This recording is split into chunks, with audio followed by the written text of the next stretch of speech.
Bangkitnya Dataran Hitam Bab 191, Tawaran Mendadak.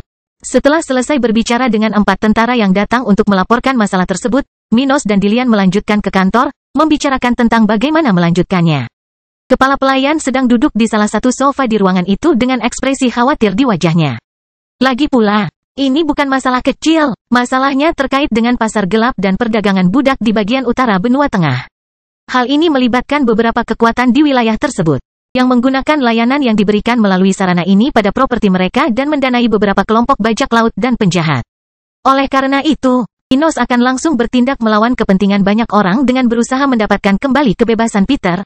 Tuan muda, berapa banyak tentara yang ingin Anda ambil dalam misi ini? Minos, yang berdiri di sisi balkon ruangan itu, memandang keluar kota, lalu menjawab. Saya pikir 40 sersan akan cukup, mengingat 16 sersan lainnya sudah menuju ke pantai kerajaan Cromwell. Mengingat bahwa setiap prajurit di pasukan Dataran Hitam memiliki teknik tingkat hitam, setiap sersan level 42 akan sedikit lebih kuat daripada seorang kultivator biasa. Dengan teknik tingkat 45 tingkat biru. Oleh karena itu, mengingat jumlah Minos, kecuali ada banyak jenderal spiritual di atas level 46 yang menghalangi mereka, seharusnya tidak menjadi masalah bagi pihak Minos untuk menghadapi situasi ini. Lagi pula, orang-orang dengan teknik setara dan level lebih tinggi dari sersan tentara Minos bukanlah orang sebanyak itu. Jelas sekali, ada banyak di utara benua tengah. Tapi, dia tidak akan melawan seluruh benua dalam perjalanan ini, hanya kekuatan yang ada pada Peter. Oleh karena itu, Minos berpikir bahwa dengan menggunakan strategi penyerangan, dengan jumlah tersebut, kelompok mereka dapat memperoleh kembali kebebasan Peter. Tentu saja, masalah bisa saja terjadi, dan itulah sebabnya dia ikut bersama mereka dalam perjalanan ini. Setelah mencapai level 42, Minos yakin bisa bertarung dan mengalahkan kultivator level 49 sendirian dan bahkan memegang raja spiritual level 50. Ini, tentu saja, mengingat orang-orang ini paling banyak memiliki teknik tingkat hitam. 6. Begitu, Dillian berkomentar dengan suara rendah sambil melakukan beberapa perhitungan dengan jarinya. Itu adalah kekuatan yang signifikan bagi kota kering, tapi seharusnya tidak menjadi masalah jika mereka pergi selama beberapa minggu. Pendaftaran tentara baru untuk tentara Dataran Hitam akan segera dilakukan, sehingga semakin meningkatkan kontingen saat ini.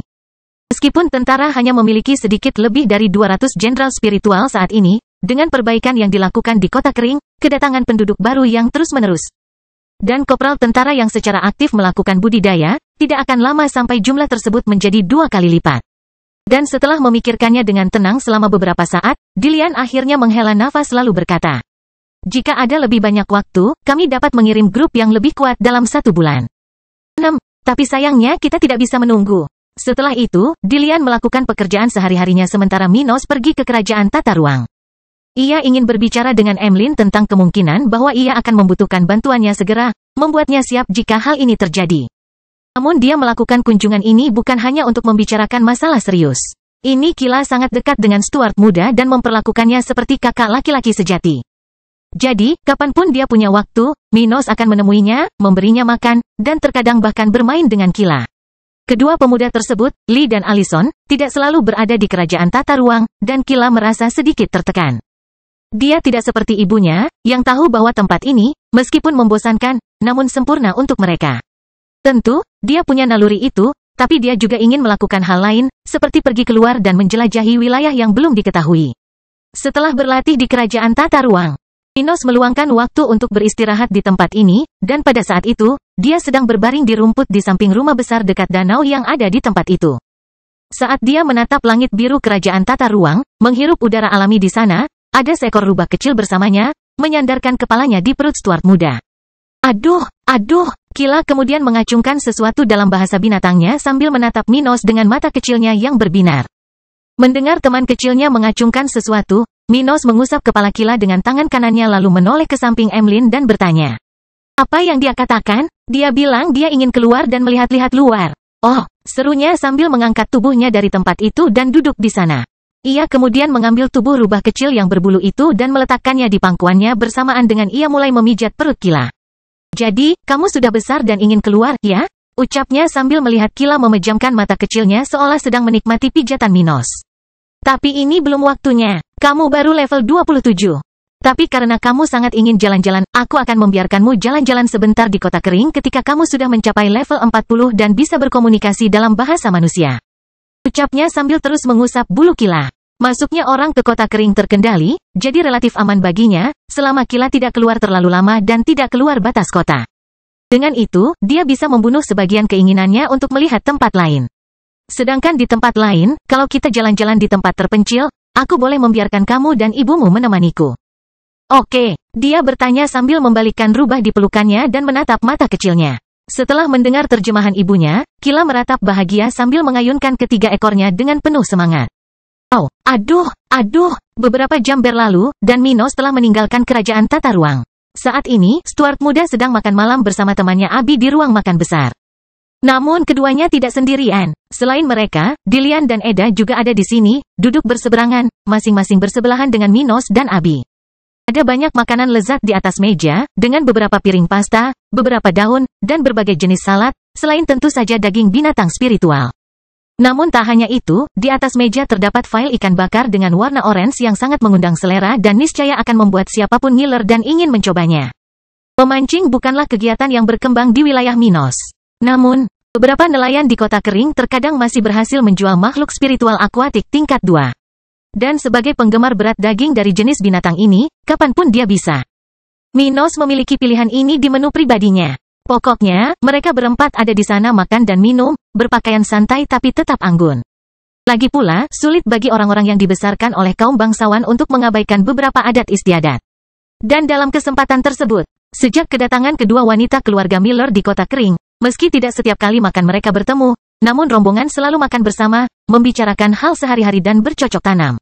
Dan pada saat itu, Minos memutuskan untuk membicarakan sesuatu yang ada dalam pikirannya selama beberapa hari terakhir. Abi, kenapa kamu tidak bergabung dengan tentara Black Plains? Setelah kata-kata itu diucapkan, keheningan menyelimuti ruang makan itu sementara 3 orang lainnya di sana memperlihatkan reaksi aneh di wajah mereka. Bahkan Dillian mau tidak mau menganggap tawaran tiba-tiba Minos itu aneh. Seperti ayahnya, Tuan Muda selalu berterus terang dalam masalah ini. Kepala pelayan memikirkannya, teringat saat dia mengikuti mendiang Jenderal Albert. Seperti Minos, Albert juga sangat kering dalam tawarannya. Jika dia menyukai seseorang dan melihat bahwa menarik orang itu ke sisinya adalah hal yang baik, dia tidak akan membuang banyak waktu dengan obrolan ringan. Dia hanya akan mengajukan penawaran, sama seperti Minos. Atau lebih tepatnya, Minos melakukan seperti yang dilakukan ayahnya. Bagaimanapun, saat Dillian mengenang masa lalu, Abi dan Eda dikejutkan oleh usulan Stuart muda. Selain tiba-tiba, itu juga sangat tidak koheren. Apakah dia sudah melupakan keluarga Miller? Mereka berdua memikirkannya, dan setelah hening beberapa saat, Eda akhirnya mengambil inisiatif dan berbicara dengan ekspresi tegas. Minos muda, apakah kamu mengetahui apa yang baru saja kamu usulkan? Saya mengundangnya ke pasukan saya. Dia berkata tanpa perubahan apapun pada ekspresinya seolah-olah ini adalah sesuatu yang normal baginya. Saat ini, wajah Eda agak merah, merasa kesal, seolah-olah Minos sedang mempermainkannya. Apa yang Anda tanyakan pada Nona Abi adalah sesuatu yang melanggar semua peraturan keluarga Miller? Di saat yang sama, saat Eda mencoba menunjukkan betapa absurdnya tawaran Minos. Abi menatapnya dengan mata terbelalak. Kamu memintaku untuk mengkhianati keluargaku dengan wajah sombong ini? Apakah kamu tidak malu? Bangkitnya dataran hitam bab 192, mengkhianati keluarga dan meludahi leluhur. Sementara Eda berdiri di tempatnya dengan wajah marah dan Abi tampak bingung dengan tawaran Minos, Stuart muda diam di tempatnya, makan seolah tidak banyak yang terjadi. Ia kemudian mengambil sepotong ikan itu ke mulutnya, di saat yang sama ia memperhatikan kedua wanita itu dari seberang meja tempat mereka berada. Setelah beberapa saat, dia akhirnya memecah keheningan dan berkata sambil menatap Eda. Kamu berbicara seolah-olah aku memintanya untuk mengkhianati keluarganya dan meludahi leluhurnya. Dan bukankah pada dasarnya itu yang kamu minta? Dia membentak. Tentu saja tidak. Beberapa bulan yang lalu, gadis lain dari keluarga Miller itu, siapa namanya lagi? Dia memandang Abi dan bertanya. Mona, benar, Mona. Bukankah dia pergi ke Flaming Empire untuk bergabung dengan salah satu sekte? Mendengar hal itu, Abi menatap Minos dengan aneh, seolah memintanya berhenti bercanda. Betapa konyolnya, dia sekarang membandingkan tentara dataran hitam dengan sekte kerajaan api. Kamu tidak sombong sebelumnya. Dia menghela nafas dalam hati, menyesali kepribadian yang dimiliki Stuart muda. Dia tidak hanya ingin merayu temannya sendiri, tetapi dia juga memiliki khayalan akan kagungan. Setidaknya itulah yang dilihat Abi. Dia kemudian memutuskan untuk berbicara, mencoba menekan ketidaksenangannya. Ini benar-benar berbeda. Sekte kerajaan api adalah kekuatan tingkat tinggi dan tidak mengharuskan anggotanya meninggalkan keluarga mereka. Tak lama kemudian, Eda menyelesaikan pidato Abi. Belum lagi mereka jauh lebih kuat daripada keluarga di wilayah kita. Merupakan suatu kehormatan bagi kekuatan manapun di wilayah ini jika salah satu anggotanya bergabung dengan salah satu sekte di kekaisaran itu. Sementara itu, Dilian berdiri di sana sambil menyesap segelas anggur, mengamati mereka bertiga berbicara dengan penuh perhatian.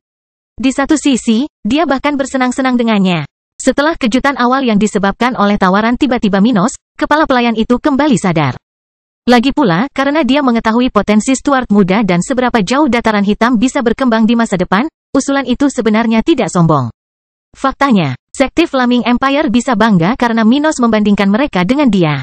Namun Dilian memahami bahwa kedua wanita dari keluarga Miller ini tidak akan melihatnya seperti itu dan bahkan akan menganggap Minos terlalu sombong. Bagaimanapun, mereka berada di wilayah utara benua tengah yang miskin. Bahkan jika dataran hitam membaik dan meskipun kecepatan budidaya Minos sangat baik, itu pasti akan terbatas pada suatu saat. Bagi mereka, ketika Minos mencapai tahap kultivasi ke-6, Raja Spiritual, kecepatan kultivasinya akan berkurang secara signifikan. Dan dia mungkin tidak akan mencapai level 60 kecuali dia meninggalkan wilayah tersebut dan pergi ke sebuah kerajaan. Hal ini dikarenakan tidak ada daerah dengan konsentrasi spiritual yang tinggi di daerah tempat mereka berada. Oleh karena itu, tidak ada sumber daya alam di wilayah tersebut yang mampu membantu Raja Spiritual untuk menerobos ke tahap budidaya berikutnya. Itu sebabnya, bagi mereka, Minos tidak akan lagi tampil mengesankan di masa depan. Sedangkan untuk dataran hitam, bagaimanapun, hal-hal baik sedang terjadi, wilayah ini masih dibatasi oleh tingkat bagian dari benua tengah ini. Karena, biasanya, tempat seperti ini tidak meningkatkan konsentrasi spiritual tanpa alasan. Bagaimanapun, Minos kemudian melihat ke arah Abi dan berbicara lagi. Ini tidak berbeda seperti yang kamu pikirkan. Aku akan memberimu hak yang sama seperti yang kamu miliki di salah satu sekte kerajaan Flaming. Dia berhenti sejenak dan tersenyum. Tidak juga. Jika kamu pergi ke salah satu sekte, kamu akan menjadi salah satu dari puluhan ribu anak muda dengan bakat hitam. Kamu akan menerima perhatian dari sekte-sekte ini yang bahkan lebih rendah daripada apa yang ditemukan oleh orang-orang dengan bakat biru di keluarga di wilayah kami. Mendengar ini, mereka berdua tidak bisa mengesampingkan pikiran ketidakpuasan mereka, karena mereka setuju dengan pemikiran itu. Orang-orang dengan talenta hitam di seluruh benua tengah mempunyai pengaruh yang sama besarnya dengan orang-orang dengan talenta biru di bagian utara benua ini. Oleh karena itu, anak muda dengan bakat seperti ini yang bersekolah di sekte Flaming Empire mungkin akan mengalami banyak kesulitan di sana dan akan menjalani persaingan yang ketat untuk mendapatkan sumber daya. Jelas sekali, ini sepadan, sama seperti layaknya orang-orang dengan bakat biru bergabung dengan keluarga bangsawan di wilayah Minos dan Abi. Sulit untuk mendapatkan teknik spiritual yang baik di luar keluarga terkemuka di sini atau sekte kekaisaran di sana. Jadi, meskipun para pemuda terpilih ini akan menghadapi banyak kesulitan, selama mereka bertahan dan bertahan, mereka mungkin bisa mencapai tahap kultivasi ke-7 suatu hari nanti. Sementara itu, Abi dan Eda tampak berpikir. Namun Minos tidak memberi mereka banyak waktu untuk berpikir dan segera melanjutkan pidatonya. Tapi itu akan berbeda di pasukanku. Di sini, selain menerima fasilitas yang sama seperti yang mungkin kamu temukan di sekte, kamu akan sangat dihargai, karena kami tidak memiliki banyak anggota berkulit hitam yang berbakat saat ini. HMPH, meskipun bagian terakhirnya benar, sebenarnya apa yang kamu bicarakan? Eda bertanya dengan ekspresi tidak yakin dan masih sedikit ketidaksetujuan. Saya berbicara tentang sumber daya, peluang, dan aturan. Bahkan saat ini, tidak sulit bagi orang hitam biasa untuk membina beberapa orang dengan bakat kulit hitam hingga level 59. Ini adalah sesuatu yang sudah disadari oleh Abi dan Eda. Mereka telah mengetahui tentang ladang tanaman dengan konsentrasi spiritual tinggi yang ditanam di wilayah Minos. Dengan demikian, selama mereka memiliki tenaga kerja yang cukup, sumber daya pasti berlimpah di sini. Minos bahkan tidak perlu mengambil risiko memberitahu mereka tentang teknik budidaya tingkat perak miliknya.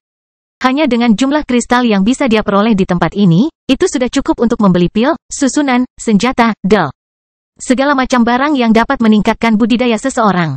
Dan mengenai aturannya, kamu boleh tinggal di keluargamu seperti yang terjadi di sekte-sekte itu. Tentu saja, selama keluarga mereka tidak menentang kita juga tidak akan pernah bertindak melawan mereka, dan kita bahkan mungkin akan melakukan hal yang sama. Hubungan yang baik di masa depan. Oh iya, aku hampir lupa, kamu juga tidak akan bisa meninggalkan dataran hitam sampai kamu mencapai level 50. Dia mengakhirinya dengan senyuman di wajahnya. Ini juga akan membantunya mencegah Abi membocorkan informasi dari tempat ini secara tidak sengaja, setidaknya dalam jangka pendek. Dan bahkan jika pengawalnya bergabung dengan tentara bersama Abi. Meskipun dia tidak jauh dari level 50, dia tidak akan pernah bisa kembali ke keluarga Miller tanpa bersama majikannya, yang seharusnya dia lindungi. Bagaimanapun, setelah dia selesai membicarakannya, Minos menggigit sepotong ikan lagi, merasakan rasa tajam dari daging dan lemak dari daging yang lembut dan lezat itu. Di saat yang sama, Eda dan Abi berdiri di sana, tidak tahu harus berkata apa. Mereka tidak terkesan bahwa Minos bisa melakukan investasi semacam ini pada orang-orang dengan bakat hitam. Tapi dia bahkan ingin mengikuti aturan pembatasan yang sama yang digunakan sekte.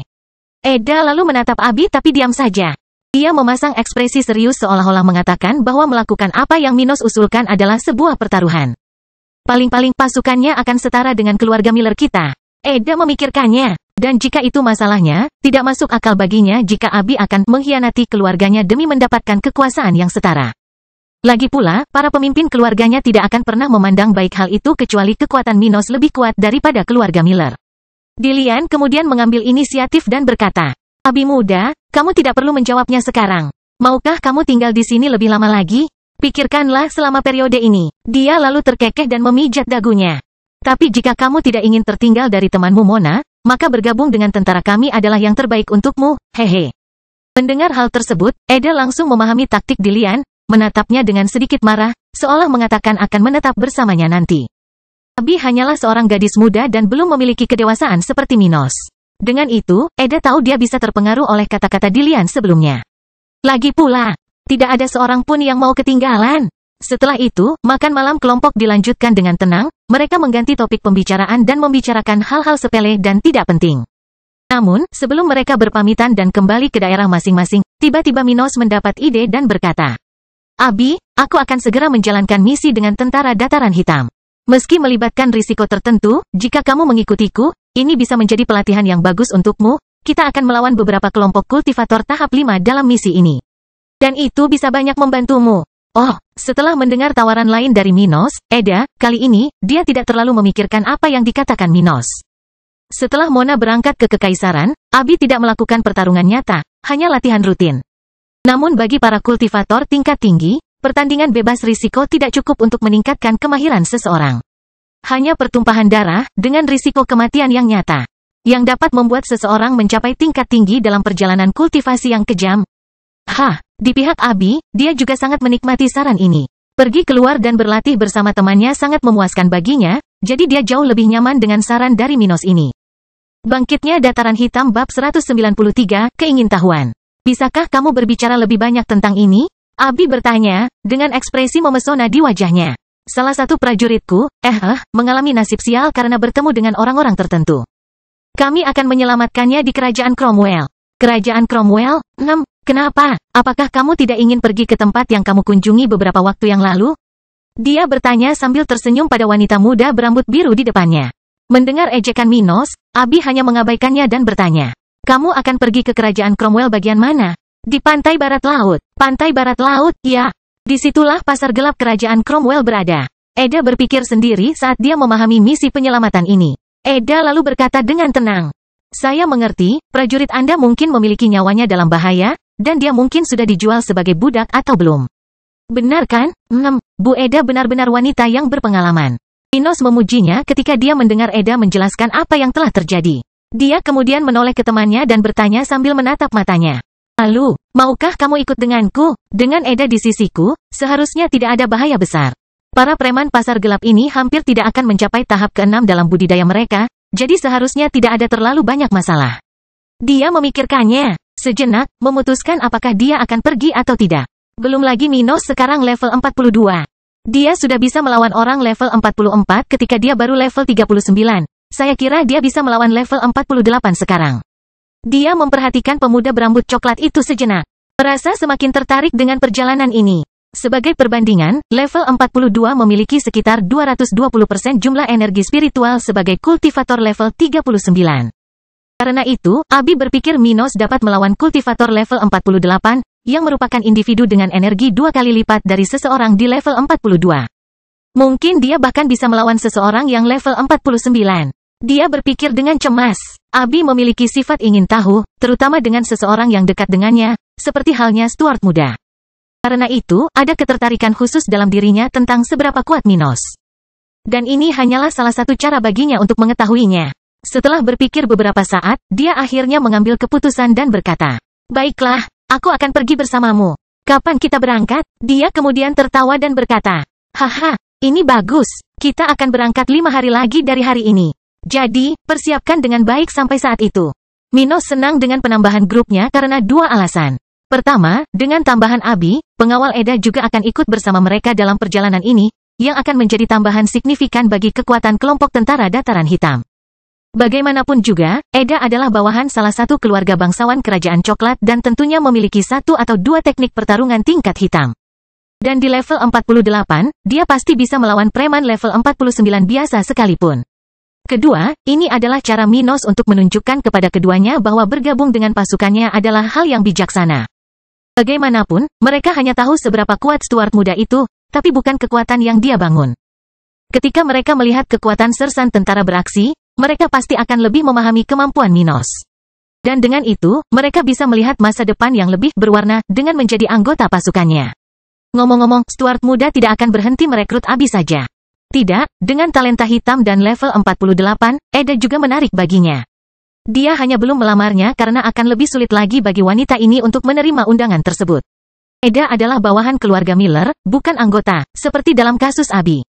Dan hal ini memberikan batasan yang lebih besar bagi Eda dan, akibatnya, hukuman yang lebih berat jika dia melanggar peraturan keluarganya. Tidak ada kesetaraan antara bawahan dan anggota keluarga bangsawan. Bawahan hanyalah karyawan anggota, dan itu saja.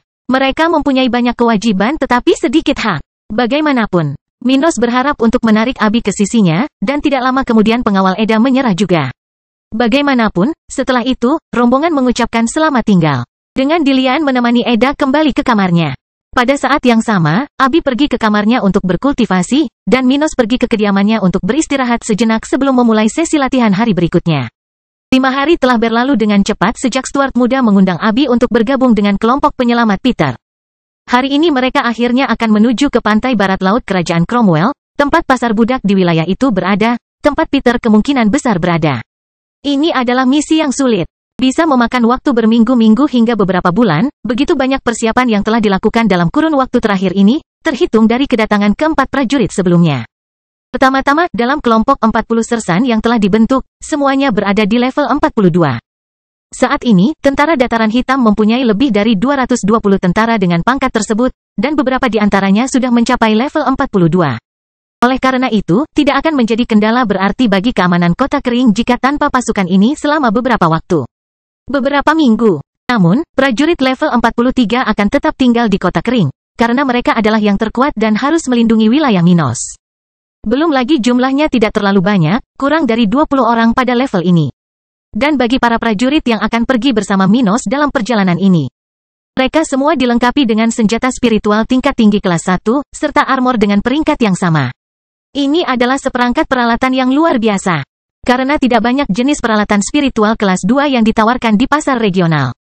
Sedangkan untuk item jenis ini, pasukan dataran hitam saat ini hanya berhasil membeli satu lagi senjata tingkat rendah kelas 2 dalam beberapa bulan yang telah berlalu sejak turnamen spiritual.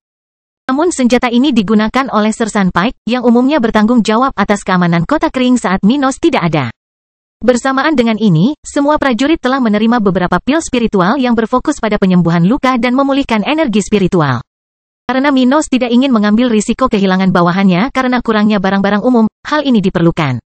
Dan tentara telah mengumpulkan pil jenis ini sejak kedatangan kedua alkemis di kota, tepatnya agar di saat seperti ini mereka akan siap. Adapun alat transportasi yang akan mereka gunakan haruslah gerbong tradisional. Dataran hitam masih belum memiliki sarana untuk menampung beberapa monster tingkat 4 atau lebih. Jadi mereka tidak bisa melakukan perjalanan secara individu, seperti yang biasanya dilakukan Abi dan Ruth. Pasukan Minos harus memanfaatkan berbagai binatang budidaya tahap ketiga untuk menarik kereta kemana mereka dapat melakukan perjalanan. Faktanya, sudah ada beberapa gerbong tentara yang dibangun oleh tukang kayu dari kota kering. Namun, mereka hanya digunakan untuk mengangkut sumber daya dari tempat ini ke pelabuhan di pangkalan pantai dataran hitam atau ketika tentara perlu melakukan perjalanan. Di lain waktu, gerbong ini jarang terlihat di jalanan kota kering. Dan untuk binatang spiritual, tidaklah mudah atau murah untuk membeli binatang seperti elang besar Ruth di utara benua tengah. Setidaknya tidak jika pembelinya berusaha berhati-hati, seperti yang terjadi pada Stuart muda. Selain kerajaan salju, di negara bagian lain di wilayah ini, menemukan binatang spiritual dari tahap keempat dan seterusnya untuk dijual tidaklah mudah.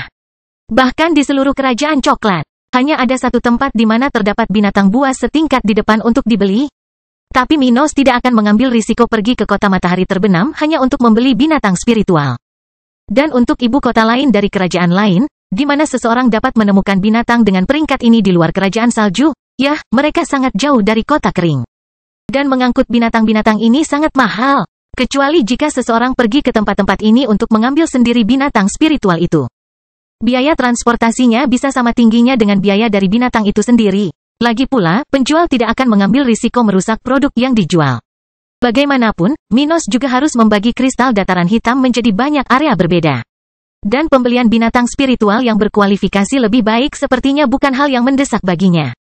Bagaimanapun, untuk saat ini, moda transportasi tentara saat ini harus mencukupi bagi mereka. Dan saat ini terdapat 9 gerbong dengan bentuk dan finishing yang sama, yaitu seperti kotak kayu, dengan garis halus dan tanpa tepi. Selain itu, 4 makhluk spiritual tampak seperti kuda di depan mereka masing-masing, sementara beberapa tentara berada di dekatnya, menunggu saat keberangkatan.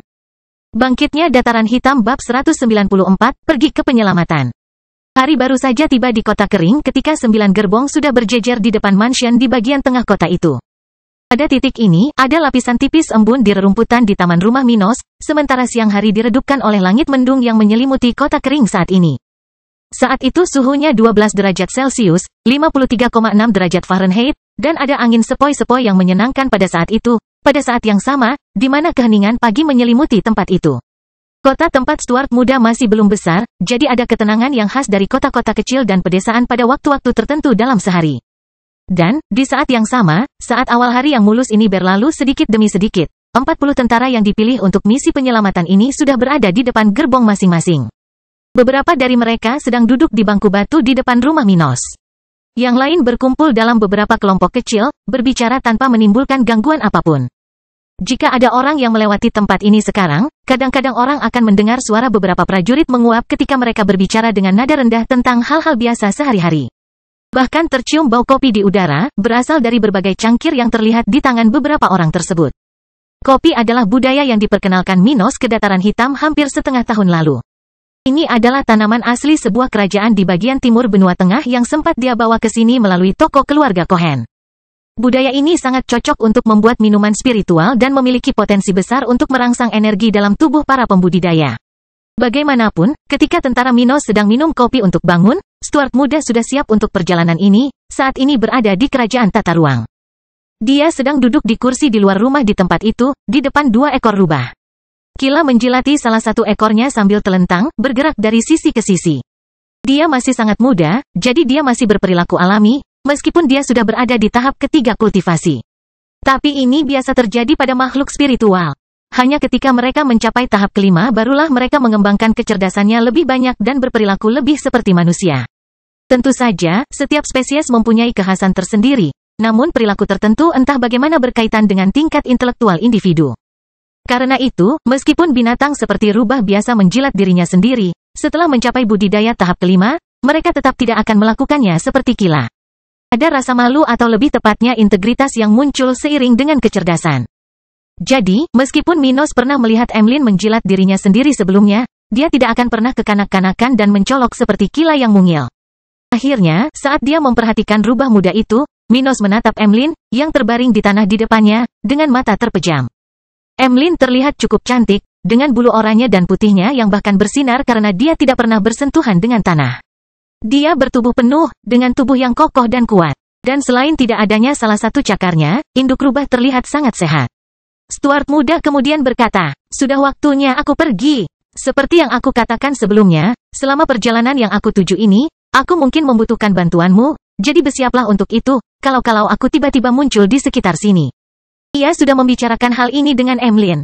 Faktanya, Minos berlatih setiap hari di kerajaan tata ruang, setidaknya saat dia berada di kota kering, jadi dia dan Emlyn selalu berbicara. Selain Dilian, induk rubah dapat dianggap sebagai satu-satunya individu yang dapat diajak bicara Minos secara terbuka, tanpa menyembunyikan apapun. Akibatnya, mereka telah membentuk persahabatan tertentu, di mana mereka membicarakan urusan mereka satu sama lain. Tentu saja, Emlyn tidak memiliki hal-hal terkini untuk dibicarakan, karena kerajaan tata ruang tidak memiliki banyak tindakan. Namun dia selalu berbicara tentang kehidupannya di benua binatang, khususnya tentang suku ekor 9. Rubah. Minos sudah mengetahui banyak tentang asal-usul rubah ini, tapi itu tidak nyaman saat ini. Dia membuka matanya dan kemudian mendongak untuk melihat wajah Stuart muda itu. Baiklah, kuharap kamu tidak harus menghadapi raja spiritual manapun, tapi aku akan siap membantumu. Terima kasih atas pengertiannya. Minos kemudian mengulurkan tangan dan mengusap kepala kecil Kila sebelum akhirnya mengaktifkan cincin khusus dan kembali ke mansion kota kering. Akhirnya, setelah beberapa menit, Minos berjalan dari kediamannya menuju aula depan mansion, tempat Abi dan Eda sudah menunggunya. Di tengah perjalanan, dia bertemu Dilian, yang kali ini akan tinggal di kota kering, memimpin saat Minos tidak ada. Akhirnya, setelah tiba di pintu masuk rumahnya, Stuart muda segera melihat dua wanita Miller berdiri di dekat pintu kaca, mengenakan mantel wol di atas baju besi mereka. Abi lalu menatapnya dan cemberut sambil berkata, "Akhirnya, kamu di sini? Hehe, maaf membuat mereka menunggu. Lalu, kalau kamu sudah siap, kita bisa berangkat sekarang." "Oke, mari kita pergi." Setelah itu, rombongan berempat menuju ke deretan gerbong yang diparkir di depan gedung itu. Selain para prajurit, Pike dan Mia juga berdiri di dekat gerbang masuk mansion, menunggu untuk mengucapkan selamat tinggal kepada Minos. Baiklah teman-teman, aku harap kalian menjaga kota kering dengan penuh kasih sayang, seperti yang telah kalian lakukan selama 2 tahun terakhir ini. Banyak hal yang bisa terjadi selama aku pergi, jadi aku berharap dapat menemukan banyak perbaikan. Ketika saya kembali, dia tersenyum sambil mengucapkan selamat tinggal kepada rakyatnya. Kota kering telah menerima 2.000 imigran dari kota perairan, dan migrasi ini harus berlanjut selama 5 bulan. Oleh karena itu, selama periode ini akan terjadi peningkatan yang baik dalam bisnis lokal. Selain itu, banyak bangunan sedang dibangun di kota, tepat ketika perekrutan prajurit baru tentara dataran hitam semakin dekat. Ini adalah peristiwa yang diinginkan oleh sebagian besar penduduk kota Minos saat ini, yang mendambakan kesempatan untuk mengabdi pada pasukan lokal, meningkatkan anggaran keluarga mereka, serta kecepatan budidaya mereka sendiri. Setelah mendengar perkataan Minos, mereka mengangguk mengerti. Mereka bertukar kata sebelum dia dan kedua wanita itu masuk ke salah satu gerbong konvoi itu.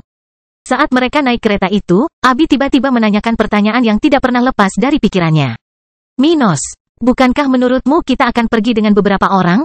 Kita sedang membicarakan pasar gelap, sebuah organisasi dengan banyak anggota. Hehehe, prajuritku jauh lebih kuat dari yang kamu kira. Tapi meski pihak musuh sangat banyak, bukan berarti kita harus melawan mereka semua sekaligus. Dan saya juga tidak yakin ada banyak kultivator di atas level 47 di organisasi ini.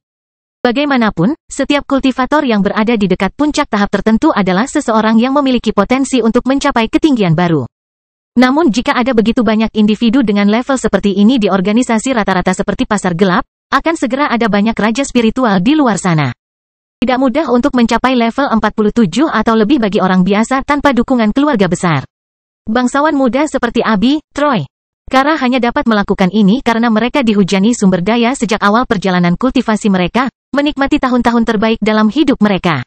Namun bagi masyarakat awam, seperti halnya penjahat yang terlibat di pasar gelap, mereka melewatkan tahun-tahun kultivasi terbaik mereka karena teknik kultivasi tingkat rendah yang memperlambat kecepatan kultivasi mereka. Selain itu, mereka tidak memiliki kristal spiritual untuk diolah, merupakan tantangan nyata untuk menjadi rendah hati di dunia spiritual. Oleh karena itu, mereka yang mendekati tahap raja spiritual tidak banyak jumlahnya di luar keluarga besar. Dan itulah yang membuat Stuart muda percaya diri. Namun mereka bahkan tidak tahu apakah mereka perlu menyerang pasar gelap. Itu baru kesempatan pertama yang dimiliki kelompok Minos. Lagi pula, tidak ada cara bagi mereka untuk mengetahui apakah Peter telah dijual kepada salah satu keluarga bangsawan di wilayah itu atau belum. Tentu saja, mereka lebih memilih untuk melawan pasar gelap sebelum Peter dijual. Namun, kenyataannya mungkin berbeda dari apa yang mereka inginkan. Oh, Abi kemudian mengeluarkan suara sebelum menundukkan kepalanya dan memikirkan apa yang akan dilakukan Minos. Tak lama setelah itu, konvoi melanjutkan perjalanan melalui jalan kota kering, meninggalkan rumah besar Minos saat mendekati gerbang selatan tembok kota. Ada dua cara untuk mencapai pantai barat laut kerajaan Cromwell dari kota kering. Salah satu pilihannya adalah lari langsung dari kota Minos ke pantai, ke barat, lalu turun ke selatan, mengikuti garis pantai sepanjang jalan. Tapi ini bukanlah cara yang baik. Tidak ada kota di sisi pesisir dataran hitam hingga kerajaan Cromwell, dan tidak ada tempat yang bagus untuk berkemah di wilayah itu juga. Jalur lainnya adalah yang terbaik, yaitu menuju ke selatan dari kota kering, melewati kota perairan, dan kemudian ke barat menuju kerajaan Cromwell hingga melewati kawasan lahan pertanian yang tidak jauh dari kota tempat pasar gelap berada. Minos kemudian tertawa sesaat ketika dia melihat cakrawala kering di dataran hitam sambil memikirkan sesuatu. Sayangnya, saya tidak bisa berhenti di kota perairan. Mungkin dalam perjalanan pulang, hehe. Bangkitnya Dataran Hitam bab 195, sadis. Beberapa minggu yang lalu, sekelompok 4 orang mengambil langkah pertama untuk memasuki sebuah lokasi, yang tampaknya ditinggalkan oleh umat manusia, di sebuah kota kecil di pantai barat daya Kerajaan Ombak. Beberapa jalan di sana semuanya menjijikkan, dengan sampah menumpuk di beberapa tempat, dan aliran sungai yang bau terlihat lewat di beberapa persimpangan kecil. Jika seseorang mengikuti jalur aliran sungai berlumpur ini, akan terlihat alirannya terus berlanjut hingga mencapai pantai di dekat lokasi tersebut. Di mana aliran tersebut mengeluarkan air kotornya sehingga mencemari laut. Alih-alih pemandangan laut yang menarik dengan pasir kemasan dan air jernih berwarna kehijauan, jika Anda ke sini, Anda akan menyaksikan pantai kotor dengan noda coklat di seluruh pasir dan air hitam. Dan kembali ke kota, tidak banyak bangunan di sekitarnya. Jumlahnya hanya cukup untuk menampung beberapa lusin penjahat, ditambah cukup ruang untuk beberapa ratus tawanan. Pokoknya, di tengah tempat genting ini, di mana terdapat binatang dan inses di mana-mana, keempat pria itu terus berjalan menuju bagian tengah tempat itu. Dari keempat pria ini, 3 diantaranya berpakaian jelek, dengan pakaian yang pastinya sudah berumur beberapa tahun dan belum dicuci. Namun meski ceroboh, ketiganya tampak relatif sehat, dengan kulit kecoklatan dan otot yang kekar. Adapun pria yang tersisa, dia tidak terlihat sebaik yang lain.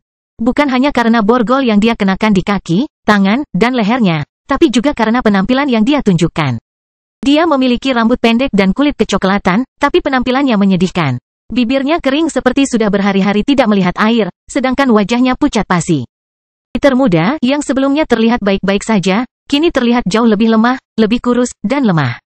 Sungguh situasi yang menyedihkan. Meskipun usianya hanya beberapa bulan lebih tua dari Minos, jika ada yang mencoba menebak usianya saat ini, tidak aneh jika ada yang berasumsi usianya di atas 200. Tapi ini tidak aneh. Peter telah menggunakan semua yang dia miliki dalam pertempuran beberapa hari yang lalu untuk memastikan keluarganya melarikan diri. Dan ditambah dengan fakta bahwa dia tidak bisa berkultivasi dalam kondisi saat ini di mana dia memiliki susunan yang menutup energi spiritualnya. Sersan muda itu benar-benar tidak terlihat sehat saat ini. Namun tidak hanya itu, terkadang para bajak laut yang menculiknya menyempatkan diri untuk menyiksa Peter sambil bersenang-senang melihat ekspresi sedih yang dilontarkannya. Orang-orang ini sangat sadis, senang melihat teror di mata korbannya. Pemerkosa yang tidak peduli dengan hal-hal seperti usia, rela melakukannya terhadap wanita tua dan gadis kecil. Tapi Peter beruntung, setidaknya orang-orang ini tidak tertarik pada pria, jika tidak. Dan bisa dibilang, Peter sangat senang dengan dirinya sendiri karena telah memberikan kesempatan kepada keluarganya untuk melarikan diri. Setelah menemani orang-orang ini selama beberapa hari, sersan muda itu tidak tahu apa yang akan terjadi pada ibu dan adik perempuannya jika keadaannya berbeda. Setengah jalan menuju kota tepi laut ini, kelompok tersebut telah melewati pemukiman manusia lainnya. Di mana Peter merasa tidak senang melihat orang-orang ini memperkosa seorang ibu dan anak perempuannya, seorang gadis berusia 10 tahun sambil memaksa ayahnya untuk melihat semua ini. Setelah menyelesaikan tindakan jahat ini, ketiganya menyiksa dan membunuh seluruh keluarga, memotong-motong setiap korban sambil berusaha membuat mereka tetap sadar selama mungkin. Bagi mereka, tidak ada gunanya memperbudak orang-orang dengan bakat kulit putih, jadi mereka hanya menuruti keinginan aneh mereka sendiri dengan korban seperti ini.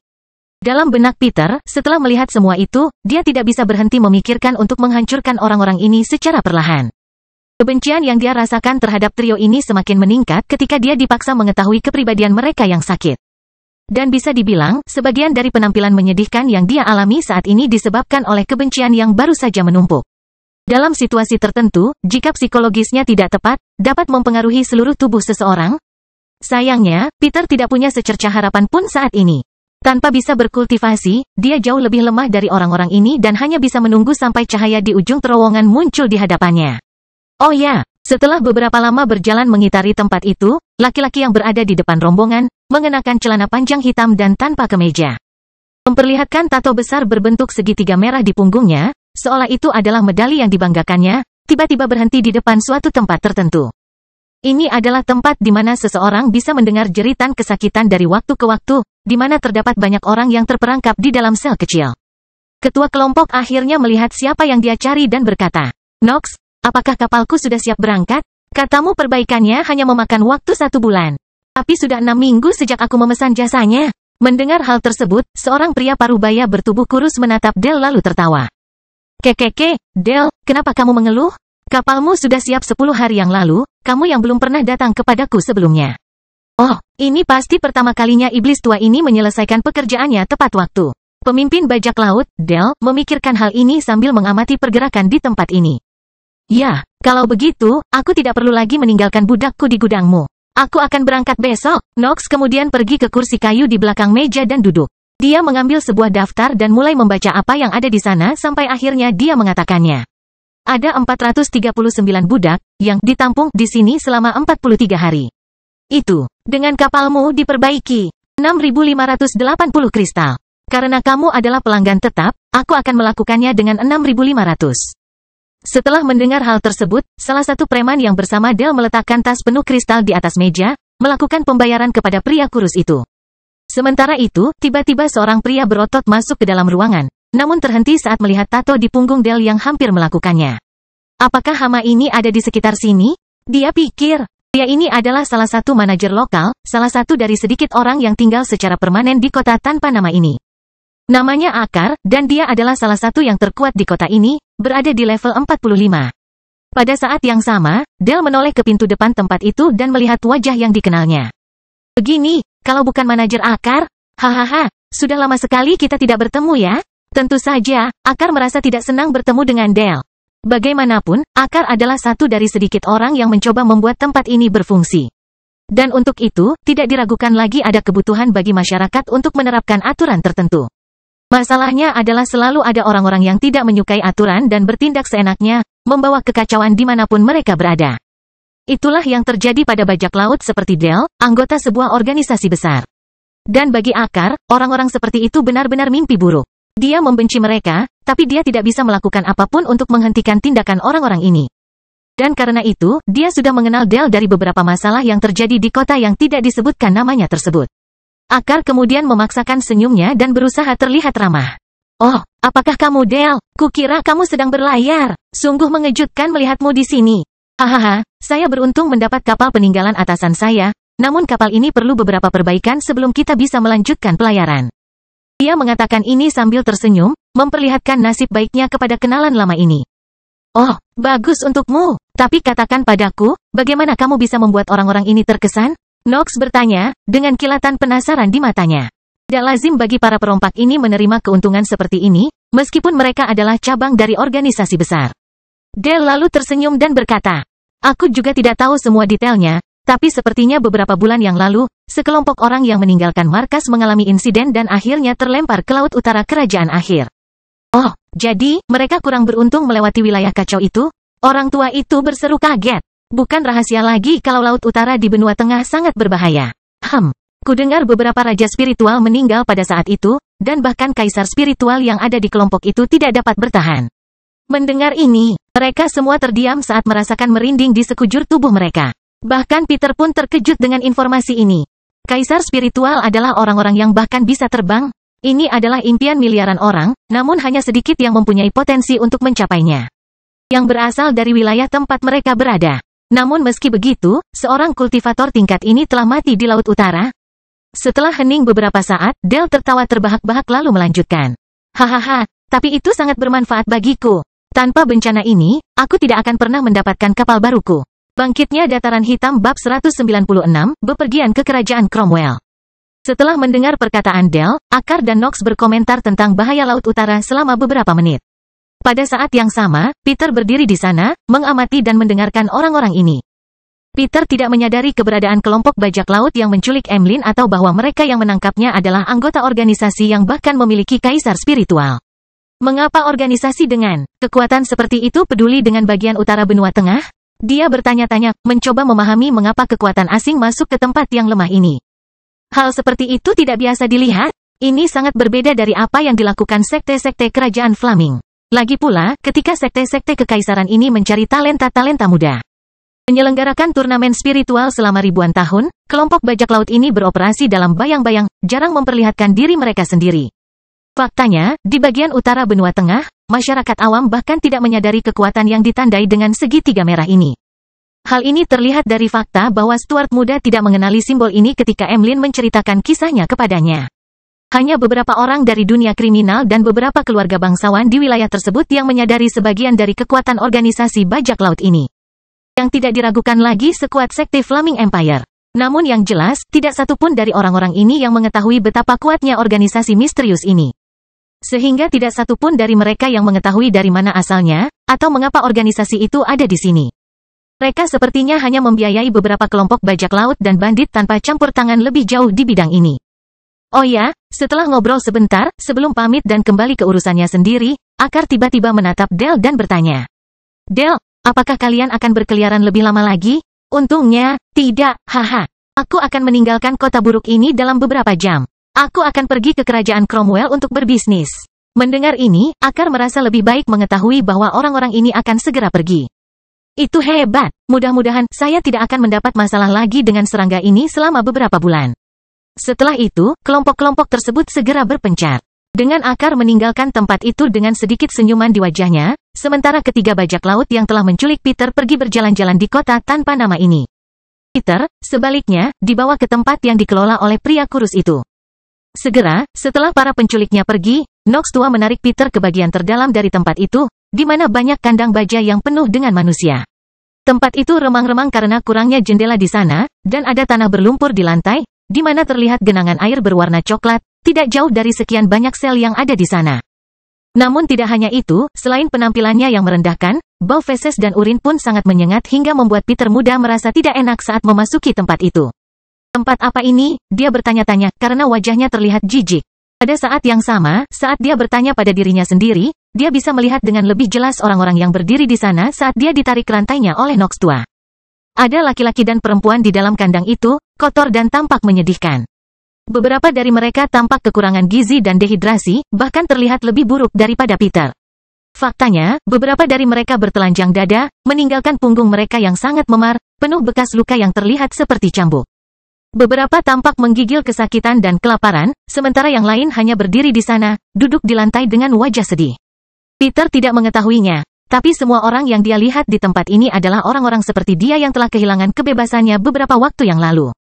Beberapa bahkan memiliki talenta hitam, sementara sebagian besar bertalenta biru. Di bawahnya, tidak ada permintaan. Itu sebabnya Del dan rekan-rekannya tidak mau repot-repot mengampuni nyawa para korban yang memiliki talenta putih yang rendah hati. Seperti yang terjadi pada keluarga tak berdosa yang telah mereka bantai dalam perjalanan ke kota ini. Tapi itu tidak berarti apa-apa bagi mereka. Orang-orang seperti Del menyukai kekacauan, gambaran keputusasaan yang dibuat sebagian orang di depan jalan buntu, suara-suara teror yang mereka buat ketika mereka disiksa. Dan tak heran orang seperti dia menjadi penjahat di dunia ini. Pembunuhan adalah hal biasa di dunia spiritual, di mana orang harus bersaing untuk mendapatkan sumber daya, tanah, bisnis, Del. Namun bedanya, orang biasa hanya melakukan itu jika diperlukan. Sebaliknya, orang sadis seperti Del, ketika melakukan ini, mereka merasakan kenikmatan yang tak terlukiskan, yang memberi mereka kesenangan dan kegembiraan. Karena itu, mereka tidak berhenti pada pembunuhan yang diperlukan saja. Cepat atau lambat, mereka akhirnya membunuh orang-orang yang tidak bersalah.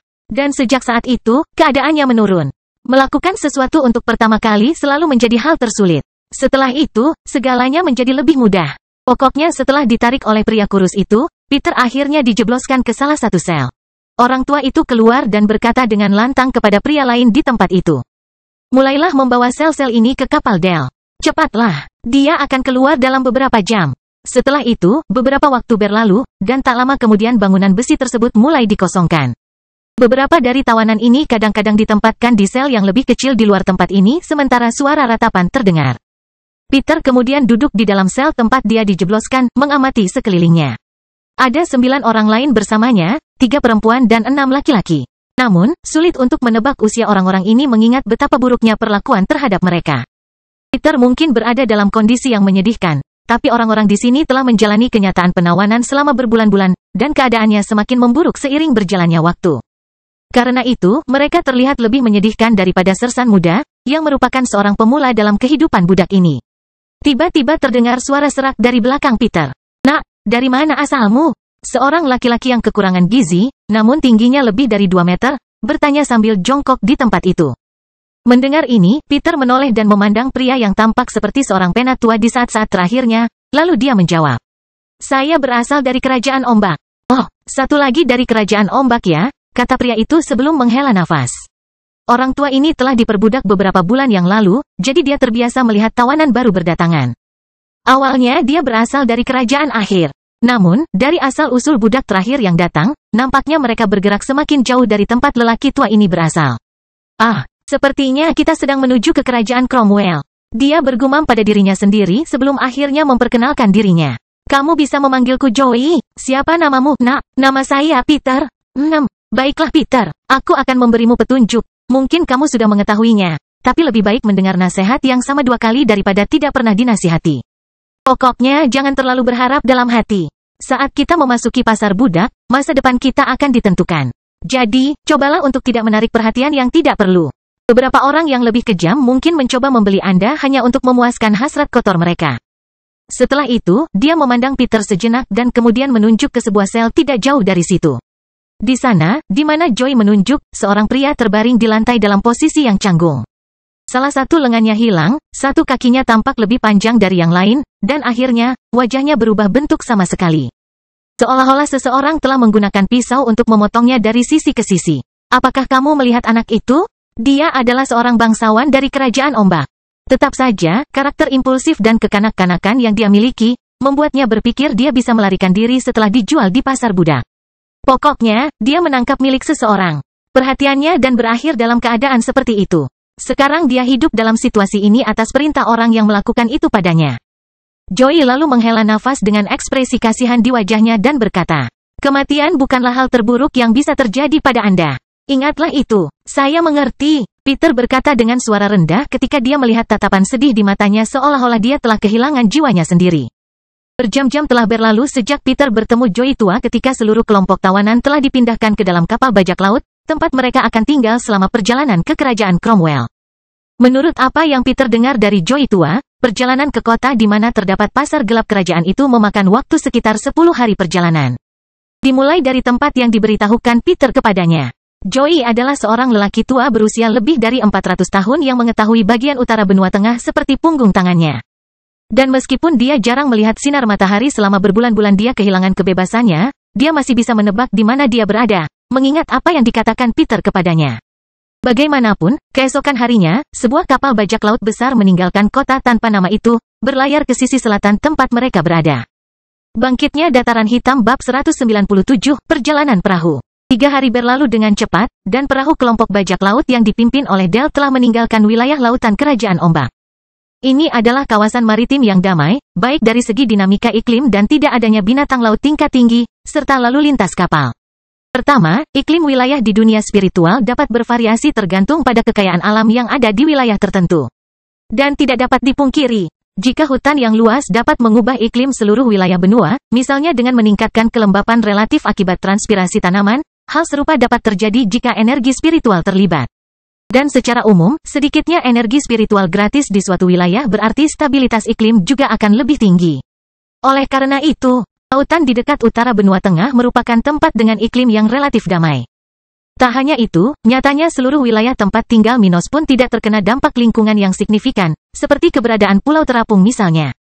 Tapi itu tidak nyaman saat ini. Kedua, seperti halnya makhluk hidup, air juga dapat mengandung sebagian energi spiritual alami, seperti dalam kasus air kerajaan spasial. Yang Minos gunakan untuk memperkaya spiritualitas budaya yang ditanam di Dataran Hitam. Dan kekayaan spiritual yang ada di lautan, di dalam air laut. Itulah yang menjadikan kawasan maritim memiliki tingkat konsentrasi spiritual yang rendah, sedang atau tinggi. Oleh karena itu, juga tidak ada hewan laut tingkat tinggi di sekitar wilayah yang dilalui kapal bajak laut Del, karena ini adalah wilayah dengan konsentrasi spiritual rendah hingga sedang. Dan yang terakhir, populasi wilayah utara benua tengah adalah yang terkecil dibandingkan dengan wilayah lain di dunia spiritual, dan juga merupakan wilayah dengan daya beli paling kecil. Oleh karena itu, jumlah kapal yang melintasi lautan yang meliputi wilayah ini jauh lebih sedikit dibandingkan bagian lain di dunia spiritual, dan tidak banyak pergerakan di sekitar sini. Hari cerah, dan perairan Zamrud di laut regional Kerajaan Coklat, tempat kelompok itu berada pada saat itu, dapat dilihat di balik cakrawala seolah-olah itu adalah satu-satunya bagian dari dunia. Hari itu panas, lebih dari 40 derajat Celcius, 104 derajat Fahrenheit, ketika mereka melakukan perjalanan dengan kecepatan jelajah yang dapat ditangani oleh susunan spiritual yang ada di kapal itu. Kapal itu berukuran panjang sekitar 80 meter, lebar 20 meter, dan tinggi sekitar 3 lantai. Warnanya benar-benar hitam, dengan hanya bendera putih besar di tiang kapal itu, yang di atasnya terdapat lambang segitiga merah. Selain itu, tidak ada hal lain yang menarik perhatian kapal ini. Seperti halnya alat transportasi seperti ini, banyak orang yang hilir mudik memenuhi tanggung jawabnya masing-masing. Awaknya tidak banyak, namun sekitar 50 bajak laut di bawah komando Del mengoperasikan kapal yang baru diperoleh ini. Sementara itu, di lantai paling bawah kapal itu, terdapat ruang yang cukup luas dengan banyak sel yang tersebar, tempat para tawanan, yang sebelumnya berada di kota tanpa nama itu, ditampung saat ini. Dan sama seperti di gudang itu, tempat itu cukup gelap dan terdapat sisa-sisa kotoran di mana-mana, sementara teriknya siang hari membuat bau di tempat tertutup ini semakin parah. Para perompak tidak peduli dengan kondisi higienis para tawanan tersebut. Bagaimanapun, itu hanyalah barang dagangan untuk mereka, dan tidak perlu memberikan imbalan apapun. Faktanya, orang-orang ini bisa dianggap beruntung karena diberi makan dan minum setiap 3 hari. Jadi, tanpa melakukan apapun, lebih dari 400 orang di sana harus buang air di tempat itu karena tidak satu pun dari mereka yang cukup kuat untuk menekan reaksi alami dari tubuh mereka.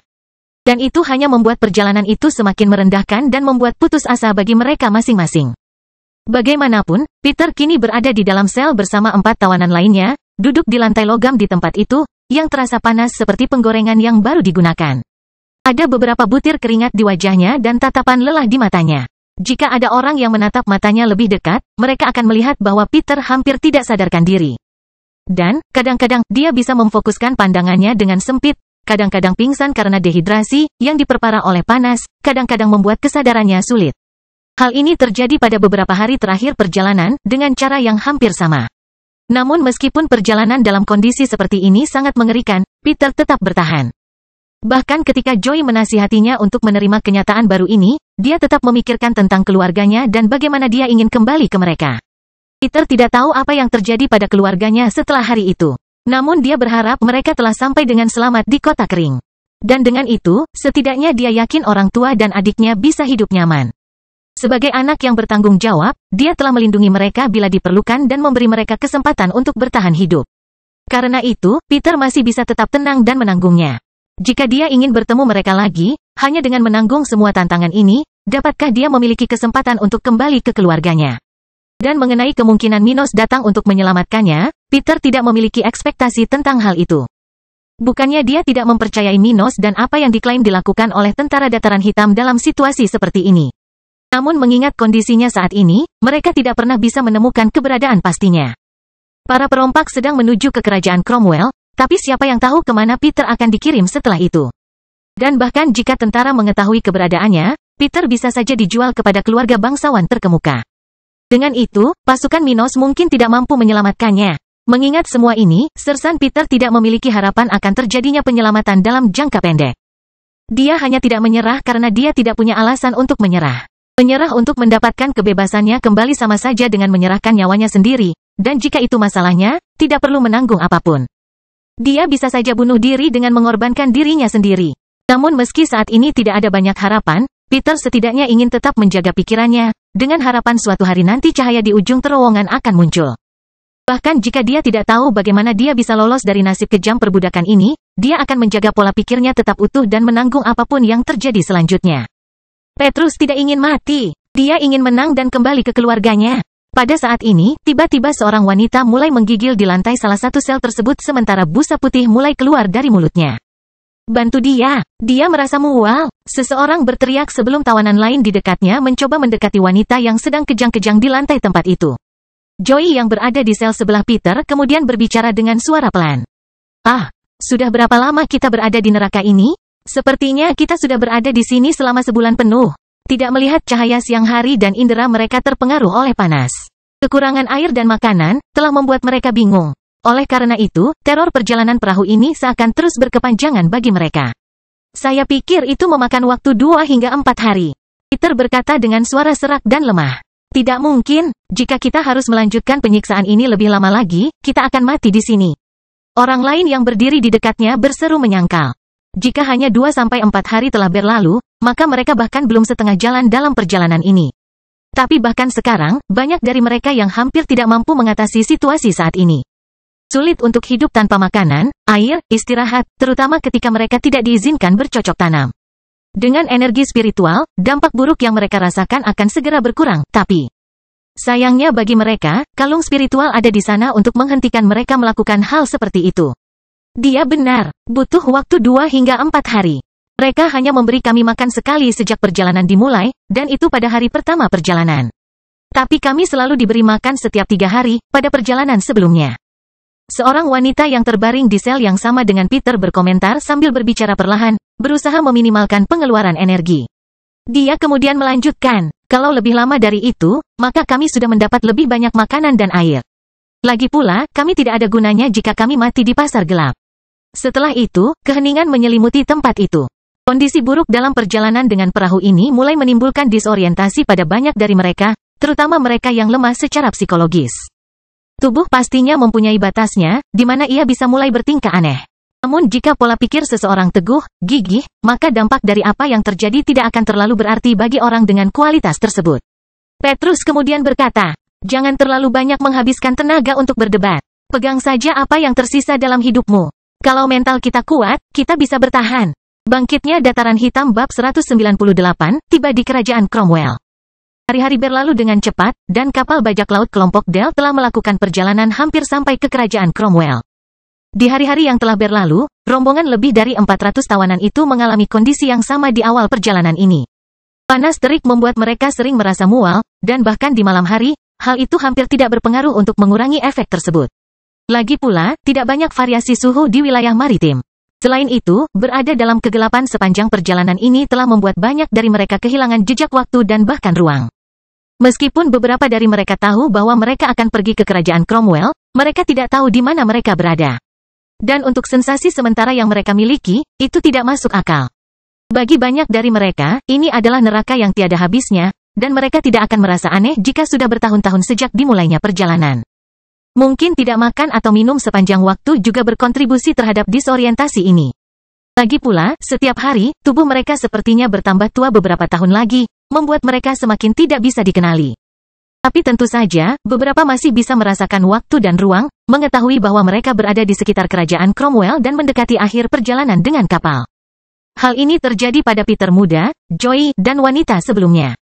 Ketiganya memiliki kekuatan mental yang luar biasa, yang memungkinkan mereka melewati cobaan ini tanpa kehilangan kejernihan. Mengenai alasannya, masing-masing dari mereka punya alasan untuk terus hidup, mungkin balas dendam, mungkin mendapatkan sesuatu kembali, atau seseorang. Bagaimanapun, wanita yang dimaksud ini bernama Barbara. Di hari-hari yang telah berlalu, dia adalah orang yang paling dekat dengan tempat Peter dan Joy berada, dan dia juga salah satu dari sedikit orang yang kejernihannya dalam kondisi baik. Karena itu, mereka secara alami berkumpul dan bertukar beberapa informasi dasar. Dengan itu, Peter mengetahui bahwa Barbara berada di level 43, memiliki bakat hitam seperti yang dia miliki. Dia berusia 31 tahun dan merupakan bawahan dari keluarga bangsawan menengah di kerajaan akhir. Namun, dari apa yang Peter dengar darinya, keluarganya telah hancur beberapa bulan yang lalu, itulah sebabnya dia ada di sini hari ini. Tidak seperti bagian utara benua tengah lainnya, kerajaan akhir tidak mengizinkan perbudakan di dalam wilayahnya. Akibatnya, pihak yang menang dalam konflik tersebut telah menjual orang-orang yang selamat kepada bajak laut seperti Del, dan mengambil keuntungan dari nyawa mereka. Seorang budak tidak terlalu berharga di wilayah ini. Namun, seseorang dari budidaya tahap kelima dan memiliki bakat hitam, seperti Barbara, masih dapat menghasilkan beberapa puluh ribu kristal tingkat rendah. Lagi pula, para budak ini bisa menghasilkan bawahan masa depan bagi keluarga bangsawan yang membelinya. Itu bukanlah hal yang kecil. Setiap orang dengan talenta hitam memiliki peluang besar untuk mencapai tahap 6 kultivasi, raja spiritual. Dan seperti yang sudah diketahui semua orang, inilah kelompok kekuasaan yang dimiliki oleh para pemimpin regional. Bahkan jika raja spiritual adalah bawahan sebuah keluarga, bukan anggota, dia masih bisa mendapatkan wilayahnya sendiri. Kesempatan untuk memulai keluarganya sendiri, dan mungkin suatu hari nanti menjadi leluhur dari kekuatan berpengaruh di wilayah ini. Oleh karena itu, setiap orang dengan talenta hitam memiliki potensi besar di bagian benua ini, dan keluarga budak di wilayah tersebut sangat menghargai tawanan dengan karakteristik ini. Bagaimanapun, perjalanan itu akan segera berakhir, tetapi tidak ada korban jiwa. Ini adalah perjalanan yang sangat merendahkan martabat secara fisik dan mental. Akibatnya, tidak semua orang mampu bertahan dalam situasi kritis dan semakin menyedihkan seperti ini, sehingga kehilangan kekuatan untuk terus melawan. Dan itulah yang terjadi. Dari lebih dari 400 orang, 26 orang meninggal karena kondisi perjalanan, baik karena dehidrasi maupun malnutrisi. Tidak semua orang di sana baru saja diculik, seperti yang terjadi pada Peter muda. Beberapa budak telah hidup dalam situasi ini selama lebih dari setahun, dan tentu saja, orang-orang seperti itu lebih rentan. Adapun bangsawan muda yang telah dimutilasi, yang ditunjukkan Joy kepada Peter, dia masih hidup. Pemiliknya telah membayar para perompak ini untuk membuatnya tetap hidup dan memastikan bahwa dia hidup selama mungkin di negara bagian ini. Ini adalah bagian dari hukuman yang dia terima. Selain itu, tidak ada lagi korban jiwa atau upaya melarikan diri. Tidak mungkin orang-orang ini dapat melarikan diri saat ini atau bahkan kemana harus lari. Jadi, perjalanan sangat lancar bagi para bajak laut yang dipimpin oleh Del. Saat itu malam di kerajaan Cromwell, dan beberapa cahaya yang tersebar dapat dilihat di cakrawala pantai barat laut kerajaan tersebut. Di satu sisi terdapat lautan regional kerajaan Cromwell, sedangkan di sisi lain terdapat kota berukuran sedang, dengan banyak bangunan komersial dan perumahan.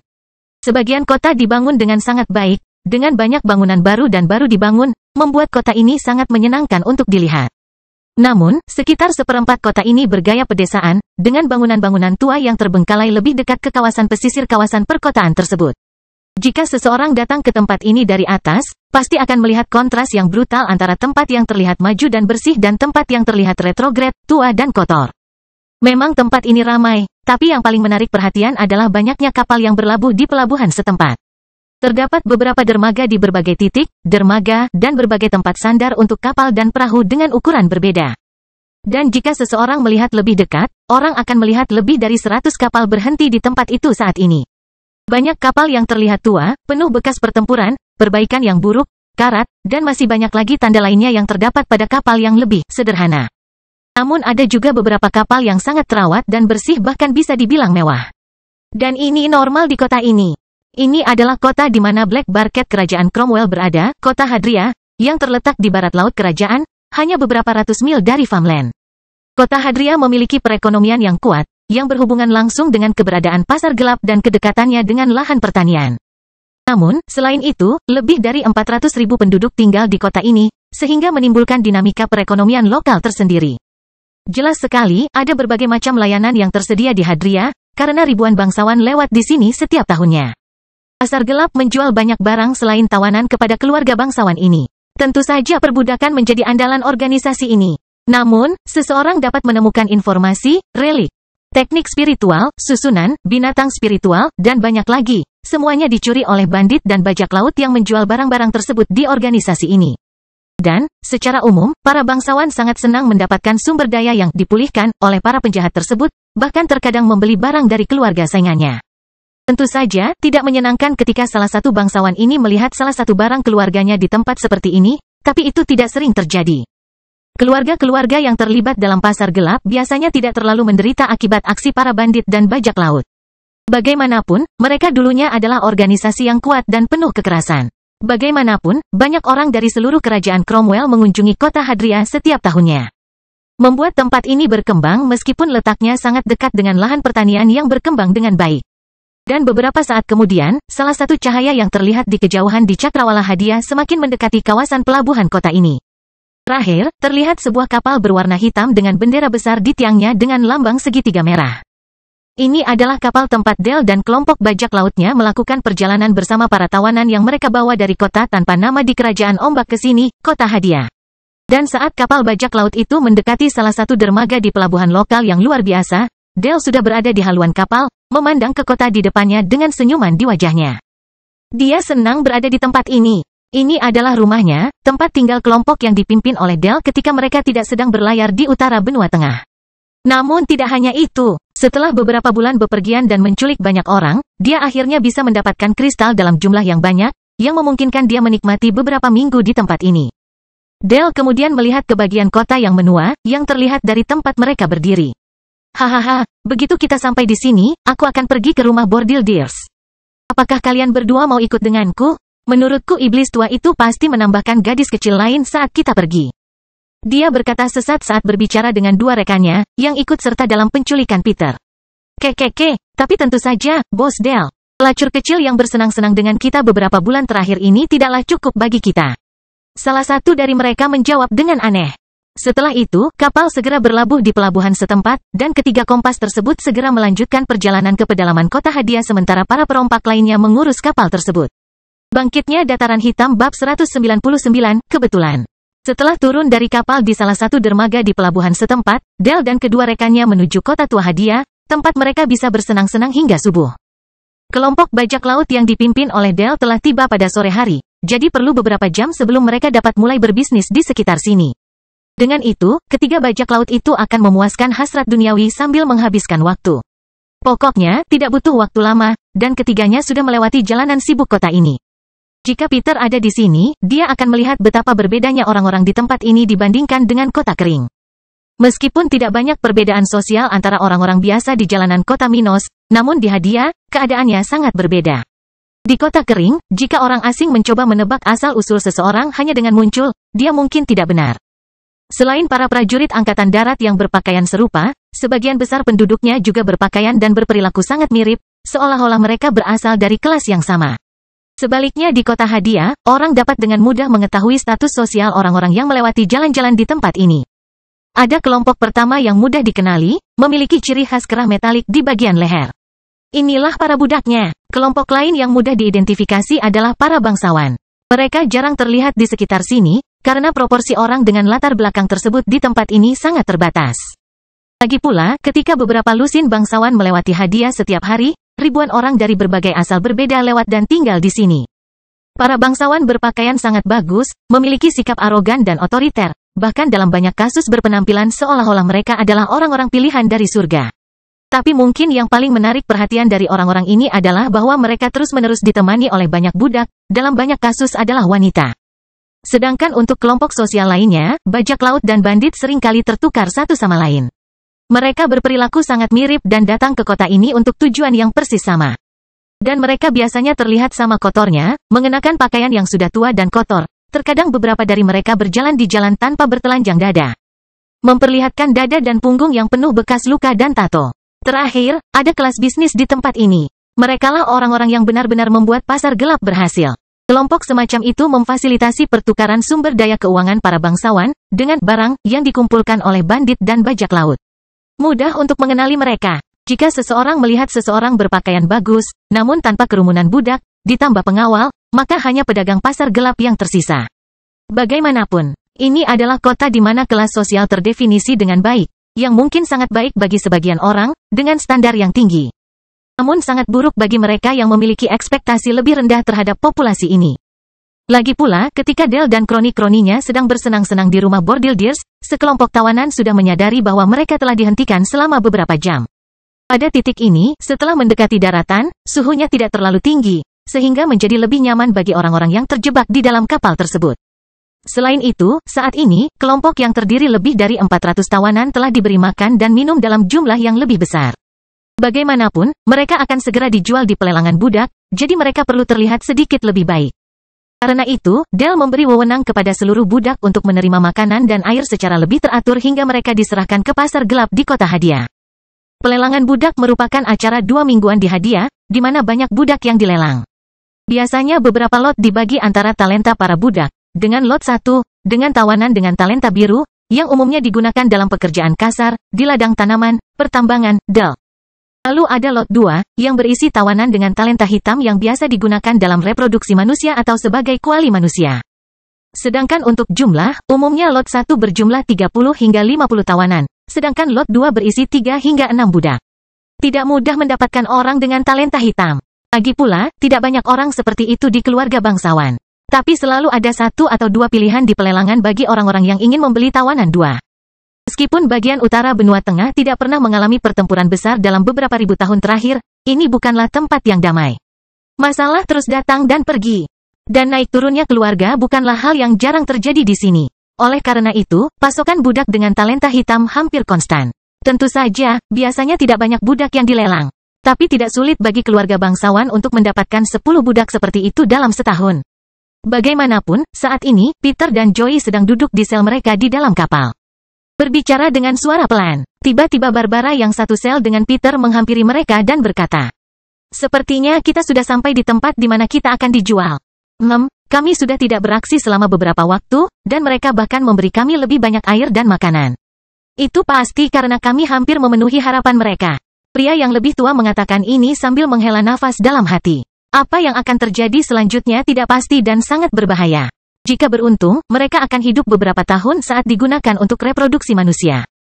Tetapi jika mereka kurang beruntung, budidaya mereka mungkin akan tersedot dalam waktu singkat, dan kemudian mereka akan dikorbankan. Reproduksi tidak sesederhana kelihatannya pada pandangan pertama, jadi mereka bisa memakan waktu beberapa tahun dalam situasi seperti ini. Semakin signifikan perbedaan levelnya, semakin rendah kemungkinan terjadinya pembuahan. Ini adalah hambatan terbesar dalam hal ini. Tapi tidak hanya itu, perbedaan pangkat fisik juga mengurangi kemungkinan seorang anak menjadi ayah. Misalnya, jika seseorang dengan fisik tingkat umum memiliki hubungan dengan seseorang yang memiliki fisik tingkat ilahi, kemungkinan terjadinya pembuahan akan menjadi nol. Ini karena, meskipun bakat berhubungan dengan jiwa, fisik dikaitkan dengan tubuh fisik. Jadi, perbedaan besar dalam kualitas sel-sel yang terlibat dalam proses tersebut akan membuat pembuahan menjadi tidak mungkin dilakukan. Tetapi bahkan jika mereka memiliki level dan fisik yang sama, tidak mudah untuk hamil di dunia spiritual. Semakin tinggi level dan semakin tinggi pangkat fisik keduanya, maka peluang keberhasilan pembuahan akan semakin berkurang. Ini adalah cara alam menjaga keseimbangan dunia. Jika tidak, dalam waktu singkat, kekuatan rata-rata planet ini dapat melonjak tanpa adanya sumber daya yang cukup sebelumnya. Oleh karena itu, orang-orang dengan level tinggi dan peringkat fisik yang bagus harus bekerja untuk bisa hamil. Sebaliknya, orang yang lebih lemah dan dengan fisik yang lebih rendah lebih cocok untuk bereproduksi. Jadi, jika mereka sedikit beruntung, mungkin mereka bisa mendapatkan kehidupan beberapa tahun. Peter kemudian melihat mereka berdua dan berkata, "Menurutmu kemana kita akan dikirim?" "Aku juga tidak tahu. Sampai beberapa bulan yang lalu, aku belum pernah meninggalkan kerajaanku," jawab Barbara sedih, mengingat semua yang terjadi selama itu. Setelah itu, Joey lalu berkata dengan suara serak, "Ada beberapa keluarga di kerajaan Cromwell yang terkenal karena penggunaan tenaga kerja budak. Mungkin kita akan berakhir di tangan salah satu dari mereka. Saya kenal dua di antaranya, satu adalah keluarga Chamber, dan yang lainnya adalah keluarga Bowen. Meskipun mereka bukan keluarga papan atas di kerajaan Cromwell, mereka masih cukup kuat dan berpengaruh." Mendengar ini, Peter merasa dia sudah mendengarkan salah satu nama itu di suatu tempat ketika alisnya mulai menyatu erat. Dia kemudian teringat sesuatu. Siapa nama belakang orang itu? Kamar Leroy. Dia bergumam pelan. Mengingat apa yang Minos katakan padanya dan Maxwell selama ujian kedua turnamen spiritual ketika Stuart muda sedang memburu pria itu. Kebetulan sekali, dia berbicara dengan suara rendah sambil masih menunjukkan ekspresi terkejut dan kaget di wajahnya. Melihat hal tersebut, baik Joey maupun Barbara penasaran ingin tahu mengapa Peter bereaksi seperti itu terhadap nama-nama tersebut. Dia kemudian bertanya, "Peter, apakah kamu kenal seseorang dengan kekuatan ini?" "Kurang lebih, tapi dia sudah mati," jawabnya tanpa memberikan terlalu banyak detail. Bahkan jika dia berada dalam situasi yang mengerikan ini, Peter tidak akan menimbulkan masalah pada Minos dengan mengatakan hal-hal yang tidak seharusnya dia lakukan. Bagaimanapun, Peter adalah salah satu dari sedikit orang yang berpartisipasi dalam turnamen spiritual yang mengetahui asal-usul Minos dan fakta bahwa dia tidak pergi ke Flaming Empire. Jika tersiar kabar bahwa dia tertinggal di utara benua tengah, pasti akan ada badai di kota kering tidak lama lagi. Jadi, Peter tidak akan mengatakan apapun kepada siapapun tentang masalah kritis ini, karena dia setia kepada orang yang menyelamatkan nyawanya dan dia ingin melindungi keluarganya, yang mungkin akan tinggal di tempat itu. Dia kemudian melihat ke bawah dan berpikir, pantas saja lelaki itu begitu terganggu. Tumbuh dalam keluarga seperti itu. Seperti kata pepatah, buah jatuh tidak jauh dari pohonnya. Bangkitnya dataran hitam babak 200, pergi ke pasar gelap. Peter kemudian mengesampingkan pikirannya dan bertanya pada Joey, "Kamu bilang kamu pernah mendengar tentang pasar gelap sebelumnya. Apa yang akan terjadi pada kita? Apakah kita akan dijual terpisah? Seperti benda yang ditata di toko?" Orang tua itu kemudian menggelengkan kepalanya dari sisi ke sisi sebagai penyangkalan dan terbatuk. Batuk, pasar gelap menjual budak melalui pelelangan. Mereka membagi budak berdasarkan bakatnya dan kemudian menempatkan mereka di tempat yang berbeda untuk dilelang bersama-sama. "Oh, selain kita bertiga, berapa banyak orang di sini yang memiliki talenta hitam?" Petrus bertanya dengan rasa ingin tahu. Mendengar ini, Barbara adalah orang pertama yang merespons ketika dia melihat sekeliling dan mencoba mengingat dengan siapa dia berbicara sejak kebebasannya dicuri. "Aku kenal 4 orang selain kita bertiga. Tapi mungkin yang lain akan bertindak. Masih ada lagi. Aku tahu 5 orang dengan talenta hitam selain kita. Tapi aku yakin jumlahnya tidak akan mencapai 15 orang secara keseluruhan dengan rating talenta ini." Lelaki tua itu berkata sambil memandangi 2 pemuda yang berdiri di dekatnya. 6. Aku mengerti. Semoga saja mereka menempatkan kita dalam kelompok yang sama. Peter menghela nafas kemudian, memperhatikan dengan baik bayangan para tawanan lain yang ada di tempat gelap di kapal itu. Dia berpikir bahwa peluangnya untuk bertahan hidup akan lebih baik jika dia bersama orang-orang yang secara psikologis lebih kuat. Lagi pula, orang-orang seperti itu lebih tahan dan memiliki lebih sedikit kerentanan yang bisa membuat mereka menyerah. Dan tidak bijaksana untuk berpikir dia bisa bertahan hidup sendirian. Peter mengerti bahwa dia saja tidak cukup. Sekalipun hanya seseorang yang bisa diajak bicara, dukungan sudah bisa menjadi hal yang membuatnya bertahan. Tidak ada yang tahu berapa lama dia harus menunggu hingga cahaya di ujung terowongan muncul, dan motivasinya mungkin tidak cukup kuat. Siapa tahu, hidup bisa menjadi sangat rumit jika situasinya semakin buruk. Banyak orang yang menyerah karena tidak memiliki kekuatan mental yang cukup kuat dan akhirnya terbawa suasana. Bahkan terkadang menjadi gila. Untuk semua itu, dia ingin bersiap, memiliki orang-orang seperti Barbara dan Joey sebagai sekutu. Aku juga berharap begitu, kata Barbara sambil memejamkan mata sejenak dan mengingat apa yang dilihatnya beberapa bulan terakhir ini sebagai seorang tawanan. Dia telah bertemu dengan beberapa orang lainnya, kebanyakan dari mereka berada di kapal itu, tetapi mereka sudah putus asa. Mereka tidak saling membunuh karena mereka terlalu pengecut untuk melakukannya. Bagaimanapun juga, pengorbanan bukanlah sesuatu yang bisa dilakukan siapapun. Tapi ada satu orang selama ini yang bertindak lebih tegas. Barbara telah menyaksikan pengorbanan beberapa bulan lalu ketika mereka melewati wilayah pesisir barat tengah kerajaan ombak. Dia kenal pria yang melakukan ini. Mereka bahkan bisa dianggap sebagai sekutu dalam periode penahanan ini, tapi pria itu menjadi gila setelah beberapa minggu berada dalam kegelapan tempat mereka ditahan. Setelah itu, Barbara menjadi lebih berhati-hati dengan siapa dia berinteraksi. Pria itu terlihat sangat fokus pada awalnya, namun pada akhirnya, dia tidak tahan. Bahkan orang lain yang dia kenal pun tewas dalam tindakan bunuh diri pria itu. Dia hanya belum mati, hanya karena keberuntungan, karena dia telah dipindahkan dari selnya sehari sebelum kejadian. Bagaimanapun, ketiganya terus berbicara sebentar. Berbicara dengan suara pelan dan santai sehingga mereka menghabiskan energi sesedikit mungkin. Saat rombongan tawanan terjebak di kapal itu, ketiga rekannya sudah memuaskan hasrat kebinatangan mereka di rumah bordil yang mereka datangi sebelumnya. Berjam-jam telah berlalu, dan hari sudah panas di kota Hadiah. Langitnya biru, bahkan tidak ada satupun awan di langit.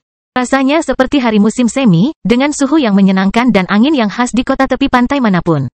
Daun-daun pohon palem bergoyang mengikuti arus angin, sementara asap dari cerobong asap beberapa bangunan mulai mengeluarkan asap dari dapur-dapur yang tak terhitung jumlahnya yang ada di kawasan ini.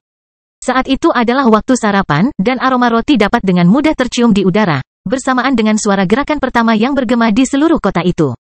Jendela dan pintu dibanting, orang-orang mulai berbincang di jalanan sementara beberapa burung kecil berkicau di atap rumah dan gedung. Dan di sela-sela itu, ketiga pria tersebut berjalan menyusuri jalan-jalan di kawasan tua kota Hadiah, berpakaian lebih formal dari sebelumnya. Dengan celana panjang dan kemeja bagus yang menutupi bekas luka dan tato mereka. Bahkan jika mereka adalah individu yang arogan dan pemberontak, Dale dan rekan-rekannya tidak akan mengambil risiko dikeluarkan dari pelelangan pasar gelap hanya karena berpakaian buruk. Orang-orang yang mengorganisir pasar gelap tidak terlalu pilih-pilih, tapi mereka masih memiliki beberapa aturan dasar yang harus dipatuhi. Karena itu, Dale dan kedua rekannya tidak mau mengambil risiko. Mereka hanya ingin menjual para tawanan itu dan mendapatkan kristal spiritual yang layak. Setelah itu, kelompok bajak laut bisa menikmatinya selama beberapa minggu, pergi ke rumah bordil bahkan membeli senjata spiritual. Sebagai penjahat, mereka membutuhkan peralatan baru, tanpa cacat, yang bisa bekerja dengan baik dalam pertarungan. Akhirnya ketiganya sampai di suatu tempat tertentu, setelah sekitar 30 menit berjalan kaki.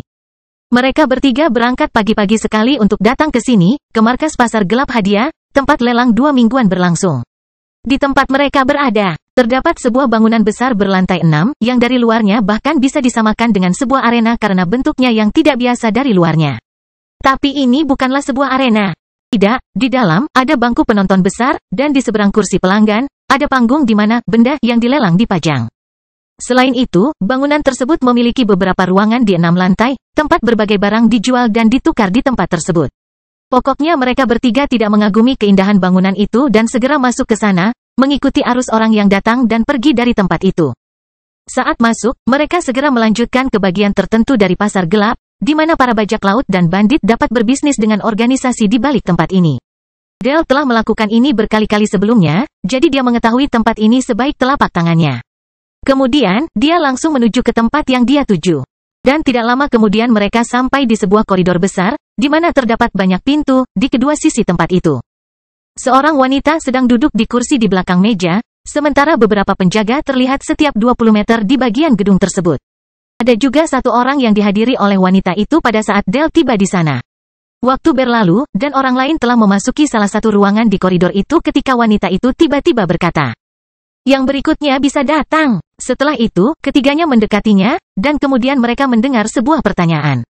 Produk apa yang akan dijual? Budak. Oh, dia kemudian melihat kartu sejenak dan melanjutkan. Baiklah, kamu bisa menunggu di kamar 27. Sebentar lagi, penanggung jawab akan datang ke kamarmu untuk membereskan masalah ini. Segera setelah itu, Dale dan rekan-rekannya menuju ruangan tersebut, menunggu negosiator datang untuk berbicara dengan mereka. Selang beberapa menit, akhirnya seorang pria paruh baya memasuki kamar nomor 27. Dia berpakaian sangat bagus, mengenakan jas dan topi hitam yang membedakan pria ini dari pria lain di kota ini. Dia kemudian melihat ke arah trio bajak laut dan memasang senyum palsu di wajahnya saat dia duduk di seberang sofa tempat ketiganya duduk. Hah, Pak Dale, kolaborator lama organisasi kita, hehe, sepertinya kamu baru pulang dari jalan-jalan ya? Ucap lelaki itu sambil membaca selembar kertas yang ada di tangannya. Rupanya wanita sebelumnya telah menerima ide dari Dale dan teman-temannya dan menyerahkannya kepada negosiator tersebut. Lord William benar. Saya baru saja kembali dari perjalanan, dan saya mempunyai banyak tawanan untuk dijual ke pasar gelap hadiah. Dia menjawab dengan sopan. Pria yang memasuki ruangan ini adalah salah satu dari 4 manajer yang menjalankan cabang pasar gelap ini, yang terletak di kerajaan Cromwell. Dia yang terkuat kedua di tempat ini, berada di level 47. Pria itu lalu tersenyum dan berkata, kalau begitu, mari kita bicara bisnis. Berapa banyak tawanan yang kita bicarakan? 414. 13 dengan talenta hitam dan sisanya dengan talenta biru. Salah satu rekan Dale merespons. Oh, banyak individu dengan bakat hitam? Hahaha, kita beruntung kali ini. Dale tersenyum seolah itu adalah sebuah kehormatan baginya. Setelah itu, William terdiam beberapa saat, lalu dia berbicara. Bawa mereka ke sini, lelang bulanan akan dilakukan seminggu lagi. Jadi saya ingin bawahan saya melihat kondisi para tawanan ini. Adapun nilainya masing-masing tergantung pada tingkat budidaya masing-masing, usia, jenis kelamin, dan kondisi kesehatan. Seperti yang sudah kalian ketahui, harganya bisa berkisar antara 800 hingga 2000 rendah. Kristal spiritual kelas pertawanan dengan bakat biru dan dari 4000 hingga 9000 kristal untuk setiap individu dengan bakat hitam.